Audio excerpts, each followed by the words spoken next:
그날 밤 그녀는 억수같이 쏟아지는 빗속에서 갓 돌이 지난 아이를 업고 맨발로 집을 뛰쳐나와야 했습니다. 등 뒤로 들려오는 고함과 비정한 외면. 그녀가 가진 것이라곤 아이를 감싼 혼잎을 한 장뿐이었습니다. 그로부터 30년 뒤 허름한 단칸방에서 피눈물을 삼키던 그 여인은 이제 수천억 원대 자산가가 되어 돌아왔습니다. 하지만 화려한 저택, 최고급 승용차보다 그녀를 더 빛나게 하는 건 바로 목숨보다 귀하게 키워낸 의사 아들이었습니다. 4살을 깎아먹이며 세운 공든 탑이었습니다. 하지만 그 탑이 무너지는 건 단 한마디의 말이면 충분했습니다. 30년의 희생을 부모의 당연한 의무라 치부해버린 아들의 잔인한 배신. 사랑은 어느덧 서슬퍼런 칼날이 되어 돌아왔습니다. 헌신하면 헌신짝이 된다는 그 말, 과연 피부치 사이에서도 통하는 법일까요? 평생을 바친 아들을 향해 그녀가 던진 마지막 승부수. 과연 그들 앞엔 어떤 결말이 기다리고 있을까요? 지금 그 기막힌 사연을 시작합니다. 평생을 자식이라는 이름의 감옥에 스스로를 가두고 살았던 한 여자가 있습니다. 새벽 4시만 되면 알람도 없이 눈이 떠지고 찬물에 손을 담가 쌀을 씻는 것이 인생의 유일한 보람이었던 여자. 박순자 씨의 아침은 오늘도 그렇게 시작되었습니다. 보글보글 끓는 사골국 냄새가 온 집안을 채웠지만 정작 그 국을 마실 아들의 방은 굳게 닫혀 있었습니다. 30 중반이 넘은 아들은 이제 번듯한 직장인의 남들이 우러러보는 위치에 올랐지만 순자 씨의 눈엔 여전히 물가에 내놓은 어린아이 같았습니다.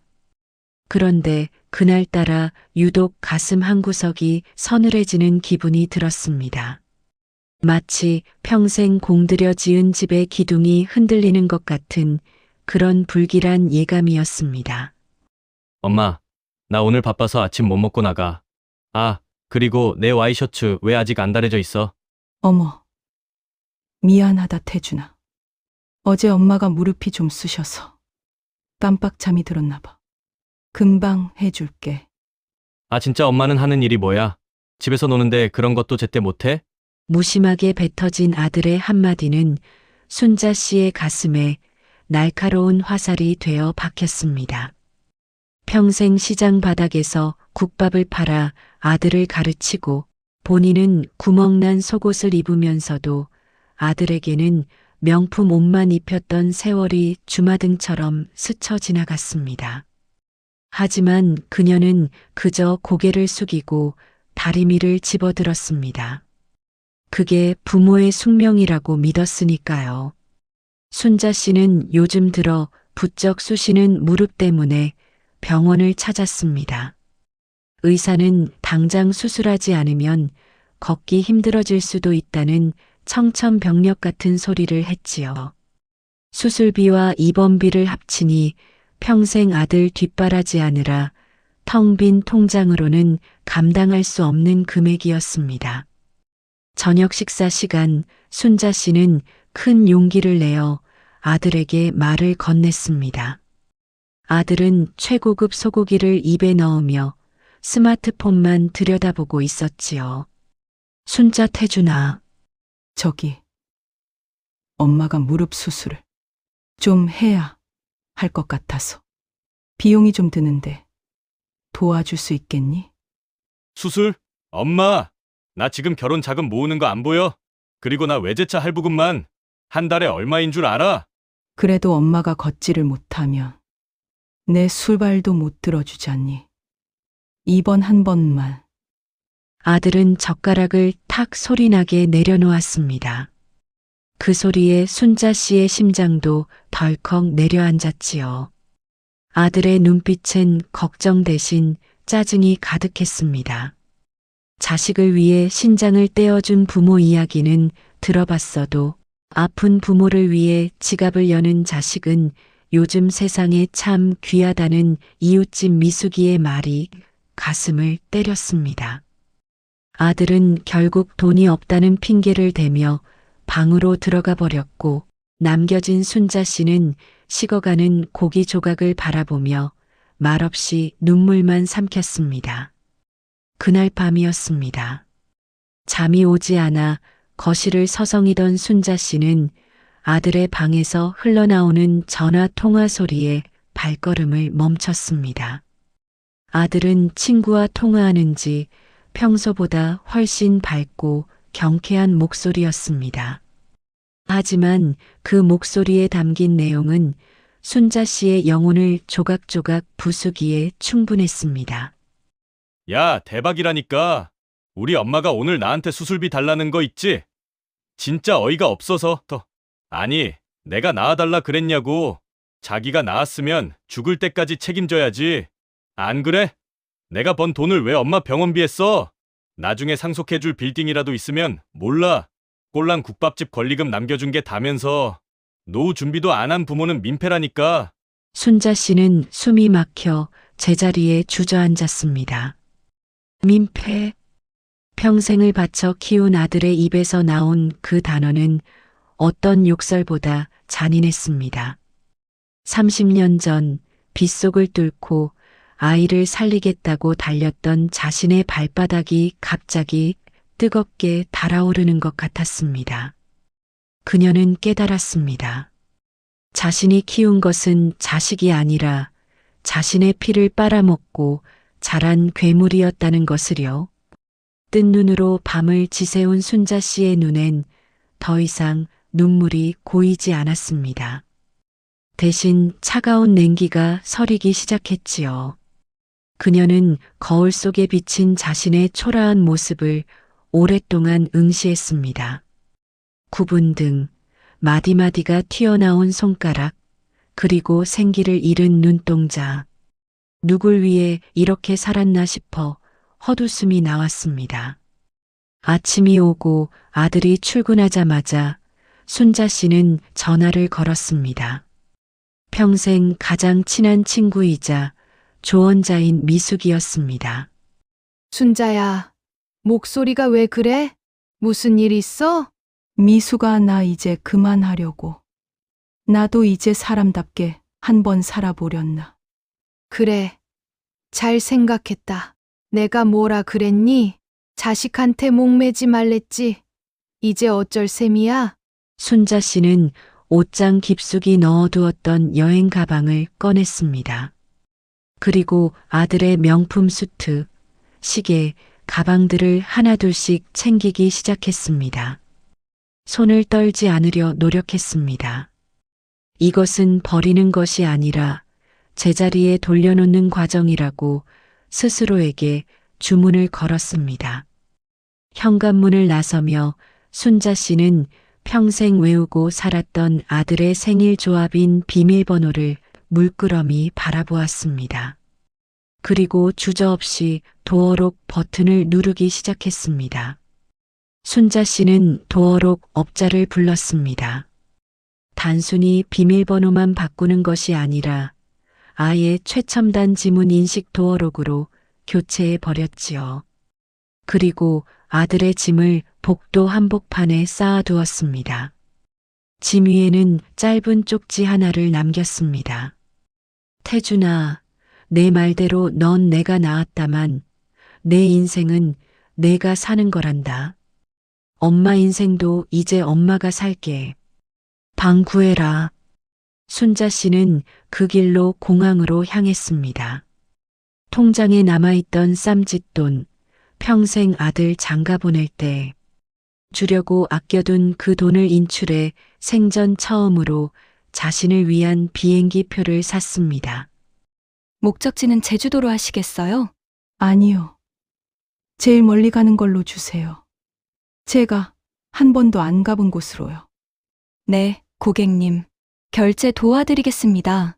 비행기 좌석에 앉아 창밖을 내려다보는 순자 씨의 가슴이 시원하게 뚫리는 기분이었습니다. 그 시각 퇴근한 아들이 집 앞에서 겪을 소동은 이제 그녀의 알 바가 아니었습니다. 평생 자식이라는 이름의 족쇄에 묶여 살던 한 여성이 환갑이 넘은 나이에 비로소 자유라는 공기를 마시는 순간이었습니다. 하지만 이야기는 여기서 끝이 아닙니다. 과연 집 앞에서 쫓겨난 아들은 어떤 반응을 보였을까요? 그리고 순자 씨의 화려한 복수는 이제부터 시작됩니다. 해는 뉘엿뉘엿 지고 평소 같으면 고소한 된장찌개 냄새가 복도까지 흘러나왔을 시간입니다. 태주는 평소처럼 피곤에 찌든 얼굴로 현관 앞에 섰습니다. 손가락이 익숙하게 비밀번호를 누르지만 돌아오는 건 차가운 경고음 뿐이었습니다. 띠리릭 비밀번호가 틀렸습니다.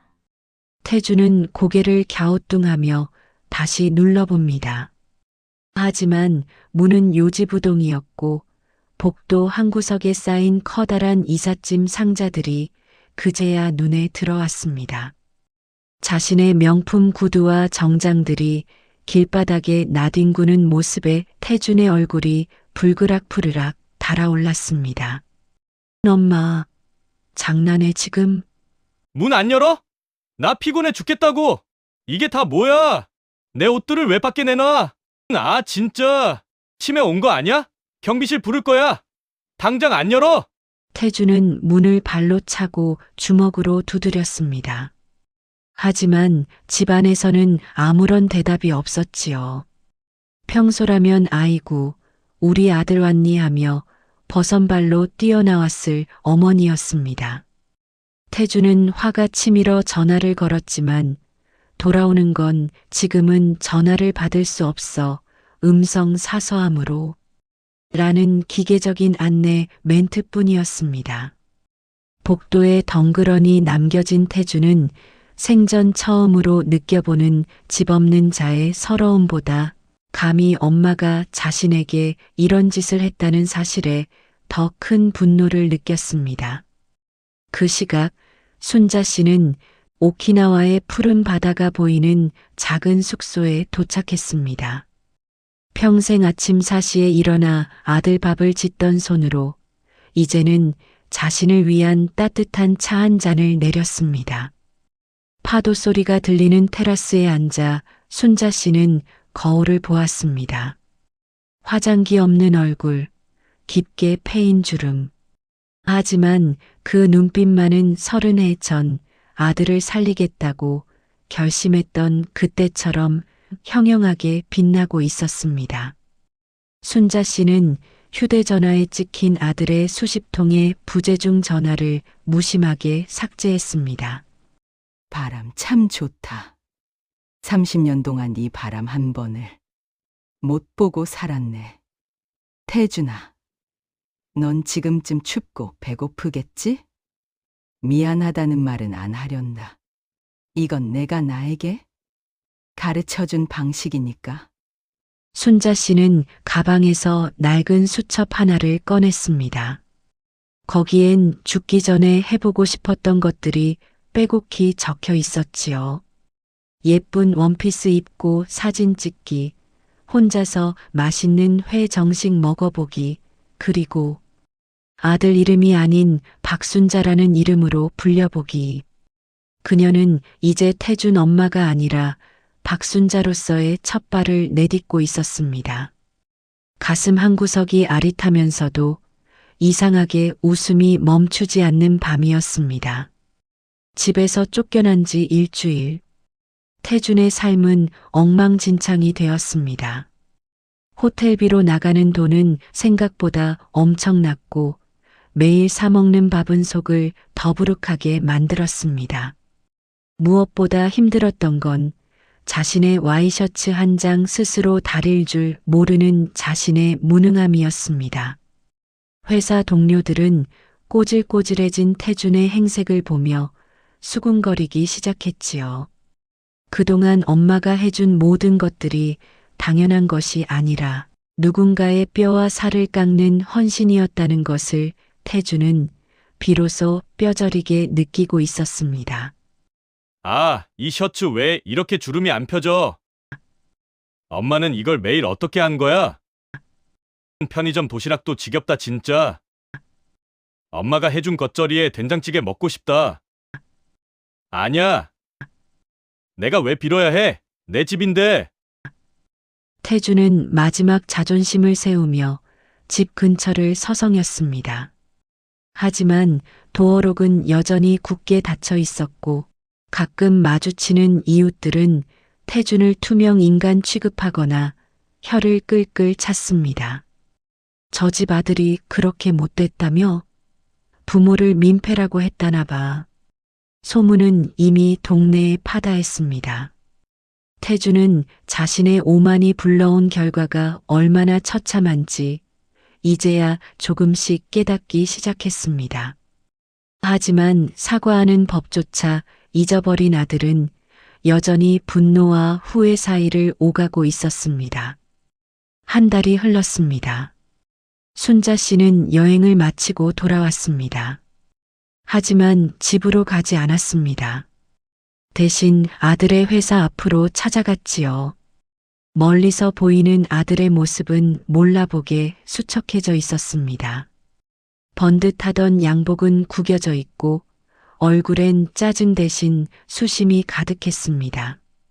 순자 씨는 아들 앞에 당당히 섰습니다. 태주는 엄마를 보자마자 화를 내려고 했지만 엄마의 달라진 모습에 입을 떼지 못했습니다.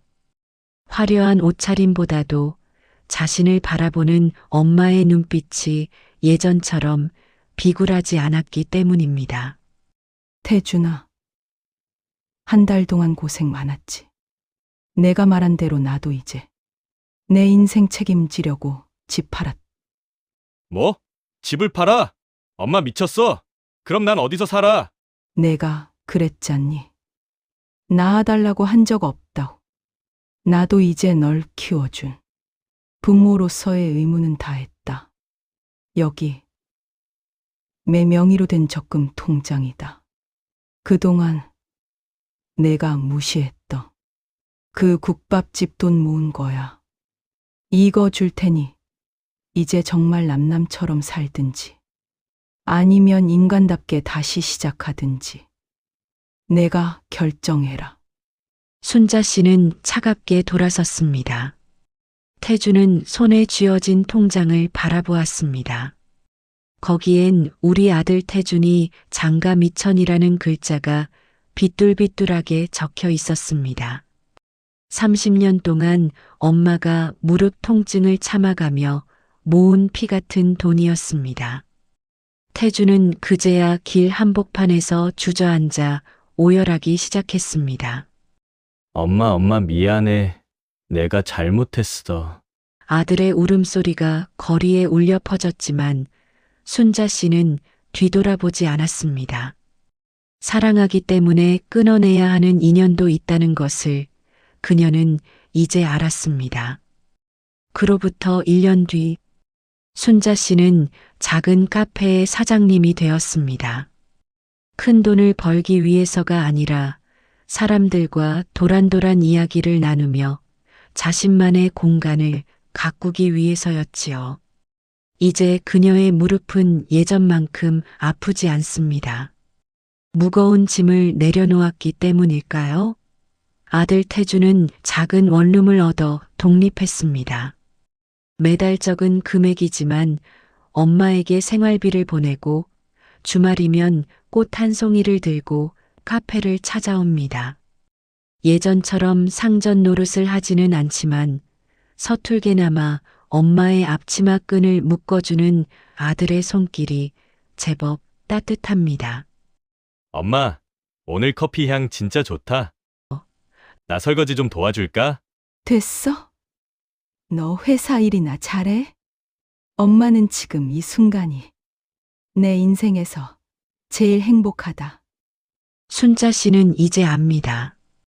자식은 내 소유물이 아니며 부모의 희생은 당연한 권리가 아니라는 것을요. 비밀번호를 바꾼 건 단순히 문을 잠그기 위해서가 아니라 아들에게는 자립을, 자신에게는 자유를 선물하기 위한 선택이었습니다. 오늘도 순자 씨는 카페 문을 열며 환하게 웃습니다. 그녀의 인생 2막은 이제 막 찬란한 해를 맞이하고 있습니다. 시청자 여러분, 여러분 인생의 비밀번호는 지금 몇 번인가요? 혹시 여러분도 누군가를 위해 자신을 가두고 있지는 않으신가요? 오늘 준비한 사연은 여기까지입니다. 평생을 자식 위해 사신 우리 어머님들, 이제는 여러분 자신을 위해 웃으셨으면 좋겠습니다. 사연이 좋으셨다면 구독과 좋아요 부탁드립니다. 여러분의 인생 2막을 응원합니다. 시청해 주셔서 감사합니다.